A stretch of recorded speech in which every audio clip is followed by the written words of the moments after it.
when I was actually growing up, I grew up in an era where you had the 25 cents, the 10 cents, and I think the 5 cents. Then you had the dollar bill and the $5 bill, the $20 bill, and the $100 bill. That was between in the 70s era, all the way down to the 80s.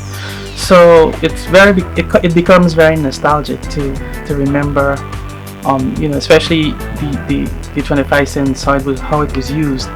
For example, you can get like a sugar cake for 5 cents, or maybe a drink, an ICee drink for 15 cents. You can get at that time when you go to school an ice block, they call it, for I would say maybe 25 cents. It's a little expensive. Then you would pay like 5 cents for a chicken foot. Then you would pay in the whole, if you get $1, that was a lot of money. You can do a lot of things with it. But prior to that, my mom told me they used to get something called guilder. So 1 guilder had a lot of value at that time, in her time, sorry. But in my time, $1 had a lot of value. For example, you can travel from Puerto to Georgetown. I think was for $6, but I watched and see it started to go up to 15, 20, 25, 35, all the way down to I think $100. So then for example, the drink that you would buy, let's say the ICee drink, in my time it was 15 cents, and I watched it go to 18 cents, all the way down to 25 cents, and the last time I bought a drink in Guyana was for $35, but that's a while back, and goes to show what could happen to your currency over time.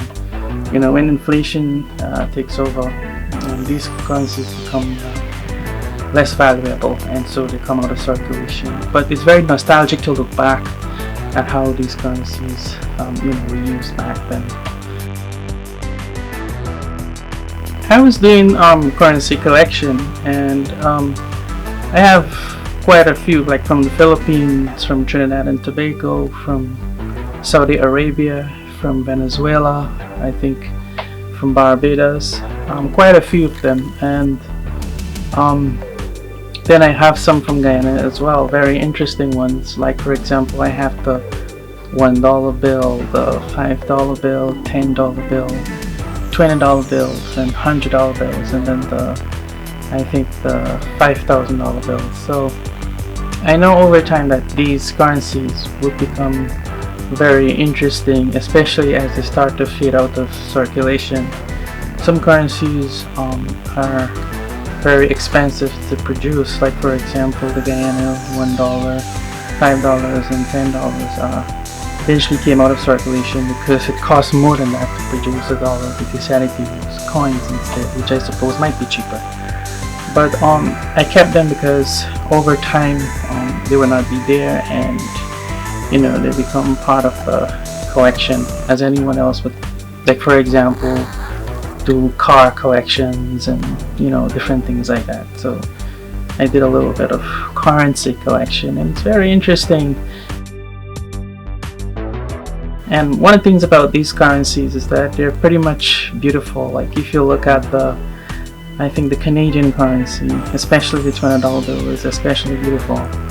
You look at the I would say the Guyana $5,000 bill as well is very fancy looking, very colorful. Also if you look at I think the $10 bill highlights the bauxite industry when it was in operation. So that was very colorful as well. And then the $5 bill also highlights the cane cutters, I think, from way back. So this money itself is very expressive, in the history of Guyana. And for the other currencies around the world, it's very, very interesting as well. Going to school with the bus, they had what is called a contract. So in Guyana, they had these old buses called the TATA bus. So that was in my time they had the TATA, and then came the Kayo and different ones. But the TATA bus, I think you had to buy a contract. They call it a contract. So